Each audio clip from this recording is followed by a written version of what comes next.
Assalamualaikum warahmatullahi wabarakatuh. Hai, bertemu lagi kita kali ini dalam video advokasi tentang anak luar nikah tidak bersalah. Sebelum kita meneruskan lagi video ini, suka saya di sini untuk menerangkan terlebih dahulu tentang siapa yang dikatakan sebagai anak luar nikah. Bagi umat Islam, isu ini adalah hal yang sangat besar. Dalam mengikut agama Islam, anak luar nikah ini ditakrifkan sebagai anak yang sebagai anak tidak sah taraf yang berhubungan dengan seorang anak, artinya dilahirkan di luar nikah, bukan anak daripada persetubuhan syubhah.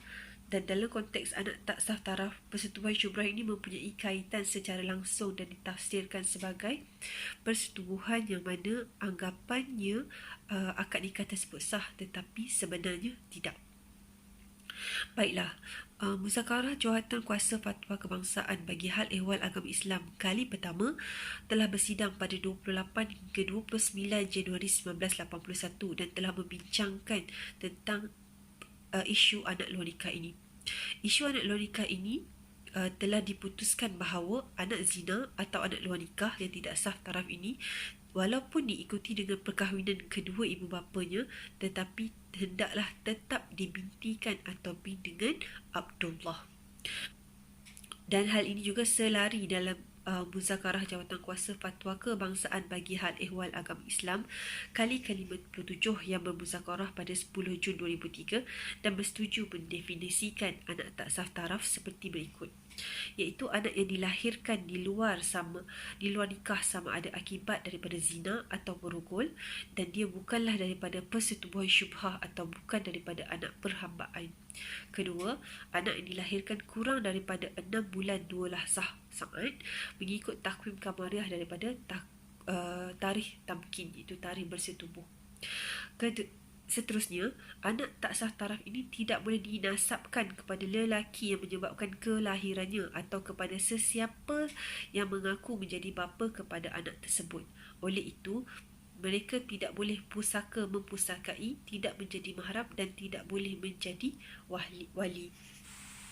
Mengikut jurnal mengandung anak tak sah taraf kajian kes di daerah Kubang Pasu, Kedah oleh Abdul Ghani Ahmad dan juga Nur Arwal Hilal Mat Dahlan daripada UUM, ada menyatakan bahawa punca berlakunya kehamilan anak luar nikah ini adalah disebabkan oleh pertama, pengaruh media sosial, kedua, pergaulan bebas, dan yang ketiga, kurang didikan agama. Anak luar nikah tidak bersalah. Yang bersalah adalah pelaku yang menyebabkan dia dilahirkan di dunia ini.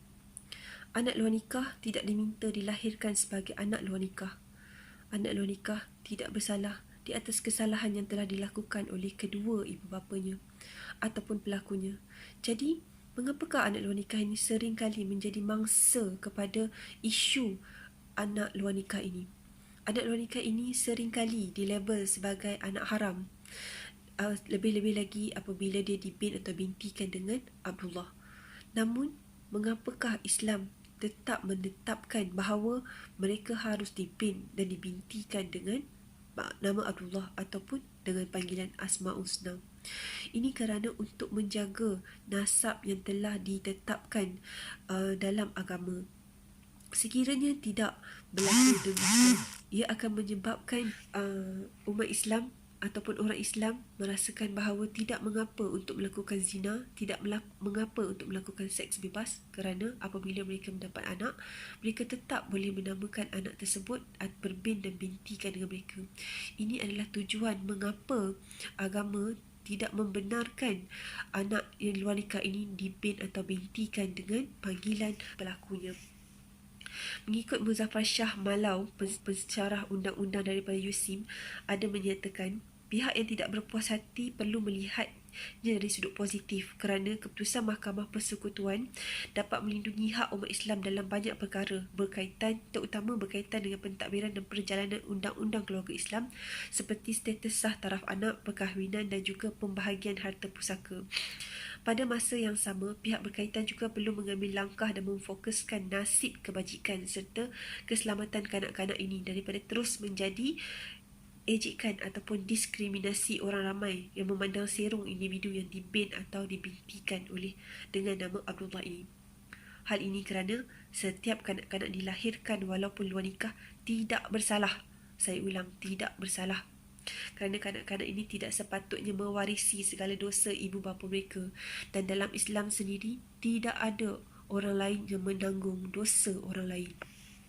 Walaupun seperti yang telah dibicarakan tadi, anak luar nikah ini tidak ada kaitan dengan bapa ataupun pelaku yang menyebabkan ibunya mengandung. Jadi, siapakah yang bertanggungjawab ke atas anak luar nikah ini? Mengikut Islam, kewajipan menanggung nafkah anak tak sah taraf ini adalah tertakluk kepada ibunya. Sekiranya ibunya tiada, maka waris ibunya, saudara mara ibunya perlu mengambil alih untuk menjaga menanggung nafkah anak tak sah tersebut, dan juga sekiranya tidak ada, barulah jatuh kepada pemerintah, iaitu kerajaan. Hal ini adalah untuk memastikan supaya anak luar nikah tersebut ataupun anak tak sah taraf itu turut mendapat pembelaan, pendidikan dan paling penting kasih sayang, supaya dia tidak mengulangi kesilapan yang pernah dilakukan oleh ibunya dahulu. Dan kasih sayang yang diperlukan ini adalah penting untuk menjaga emosi dan membentuk personaliti anak luar nikah ini untuk menjadi insan yang lebih baik pada masa hadapan. Datuk Haji Abdul Majid bin Omar, Timbalan Mufti Selangor, ada menyatakan dan memberitahu tentang garis panduan penamaan pergaulan hak-hak anak tak sah taraf ini. Dari segi yang pertama, dari sudut penamaan anak tak sah taraf, iaitu yang pertama, jika seseorang perempuan Melayu beragama Islam bersekedudukan tanpa nikah bersama pasangannya, maka anak yang dilahirkan tu hendaklah bintikan dengan nama Abdullah atau nama-nama lain berkaitan dengan Asmaul Husna yang berpangkalkan Abdul. Seseorang anak tak sah taraf ini ataupun anak luar nikah ini hendaklah dipelihara, tetapi sebaliknya selalunya apabila mengandungnya seorang perempuan hamil luar nikah, maka selalunya anak itu akan dibuang. Dan ini amat menyedihkan sekali, terutama apabila anak-anak yang dibuang di tepi tong sampah, longkang akibat malu. Kesalahan ini adalah kesalahan yang perlu dipikul dan bertanggungjawab atas kesalahan sendiri. Namun demikian, kadang-kadang atas faktor keluarga, malu menyebabkan mereka membuang anak luar nikah tersebut. Dan hasilnya, kesannya adalah pada anak luar nikah tersebut. Yang kedua, dari segi pergaulan, anak luar nikah ini adalah anak yang suci. Anak luar nikah ini anak yang tidak bersalah. Jadi tidak boleh menghalang mereka daripada menjalinkan apa-apa hubungan ataupun menjalankan aktiviti bersama kanak-kanak Islam yang lain, kerana tidak ada dosa pada mereka. Anak luar nikah ini, sekiranya ibunya berkahwin juga dengan lelaki yang telah pun menyebabkan kelahirannya ke dunia ini, maka hubungannya dengan lelaki tersebut adalah sebagai bapa tiri, kerana telah berkahwin dan menyetubuhi ibunya. Dari sudut nasab, hubungan nasab anak luar nikah ini adalah dinasabkan seperti yang dijelaskan tadi kepada ibunya, dan tidak harus bintikan dengan orang yang telah menyebabkan ibunya mengandung. Dari segi hak penjagaan seperti sekali lagi yang saya jelaskan tadi, adalah dipertanggungjawabkan semata-mata kepada ibu dan juga saudara mara sebelah ibunya. Dari segi nafkah juga adalah juga dipertanggungjawabkan ke atas ibunya, kerana anak taraf itu tidak dinasabkan kepada lelaki yang telah menyetubuhi ibunya. Dari segi pusaka, anak tak sah taraf ini tidak terputus hubungannya dengan keturunan ibunya. Jadi sekiranya ibunya mempunyai harta, maka anak sah taraf ini masih berhak untuk mendapat harta pusaka yang diwariskan daripada ibunya. Dari segi yang ketujuh, dari segi wali, sekiranya dia merupakan anak perempuan, maka walinya adalah jatuh kepada wali hakim ataupun wali raja. Dari yang ke-8, dari segi kematian, jika seseorang anak tak sah taraf yang belum balik, dia hendaklah disimpan mengikut hukum agama ibunya. Ini bagi anak tak sah taraf ataupun anak luar nikah yang meninggal sebelum balik. Yang ke-9, amal kebajikan. Amal kebajikan, jika semasa hayatnya anak sah taraf ini melakukan banyak amal kebajikan, maka segala amal kebajikan itu adalah daripada untuk dirinya sendiri, bukan untuk manfaat orang lain. Kerana yang dinilai di sisi Allah ialah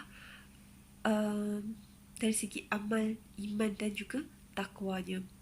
Kadang-kadang anak luar nikah ini menerima nasib berakhir di kawasan perumahan, tandas dan tempat pembuangan sampah. Maka beberapa badan kebajikan telah pun diwujudkan untuk membantu wanita yang hamil ini demi menyelamatkan nasib anak luar nikah ini. Terdapat badan-badan yang ditubuhkan oleh kerajaan dan juga badan NGO seperti Taman Sri Puteri di bawah Jabatan Kebajikan Masyarakat, dan juga di Kedah kita ada Rumah Perlindungan Yuruhana. Contoh badan NGO yang bertanggungjawab ke atas yang membantu mengendalikan wanita hamil nikah ini adalah Baitul Solehah, Rumah Puteri Arafiah dan juga Rumah Pertubuhan Kebajikan Nur Hati. Kebanyakan rumah kebajikan ini membantu memfokuskan kepada menjaga wanita tersebut sehinggalah mereka melahirkan, dan selepas itu mereka akan membantu untuk menjaga dan mencari proses anak angkat. Oleh itu, marilah kita kembali kepada konsep ajaran Islam yang sebenarnya. Hargailah insan lain, tidak kiralah mereka itu anak yang lahir daripada hasil penzinaan ataupun hasil daripada melalui pernikahan yang sah. Sesungguhnya tidak ada perbezaan antara kedua-duanya di sisi Allah Subhanahu Wa Taala. Perkara yang membezakannya adalah dengan manusia lain adalah ketakwaan dan keimanan. Anak luar nikah ini tidak bersalah. Janganlah mendiskriminasikan mereka. Yang bersalah adalah ibu bapa ataupun pelaku yang menyebabkan mereka dilahirkan di dunia ini. Bantulah mereka, sayangilah mereka, berikanlah didikan agama yang sepatutnya, tunjuk ajarlah mereka agar mereka tidak terpesong daripada jalan yang lurus. Semoga kita semua masyarakat dapat menjaga anak luar nikah agar mereka tidak kembali menjadi salah satu penambah kepada ejen masalah sosial di negara kita.